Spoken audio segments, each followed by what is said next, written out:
Аштықтан әлі кетіп басы айналып келе жатқан бала бір есікті қағады. Шыққан әйелден су беруін өтінеді. Әйел оған бір кесе жаңа сауылған сүт береді. Сол бір кесе сүт оған ары қарай өмір сүруге қуат береді. Жер бетінде мейірімділік барына сенім береді. Бала өскенше сол бір кесе сүт есінде сақталады. Біраз жылдар өтеді. Бала дәрігер болады. Талай адамның өмірін сақтап қалады. Бір күні таңертеңгілік ауруларды тексеру кезінде сол баяғы әйелді көріп қалады. Аяқ астынан жүрегі қағып қобалжып келеді. Қартайған екен, бірақ таныды. Сол сүт берген әйел. Ол ауыр науқас екен, оған жедел ота жасау қажет.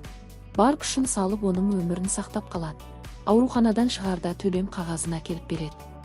Төлей алмаспын деп ойлады әйел. Бірақ қағазды ашып өз көзіне сенбеді. Жазуды оқып көзінің жасы төгілді. Төленді. Сіз қарыз емессіз. Бір кесе сүтпен өтелді.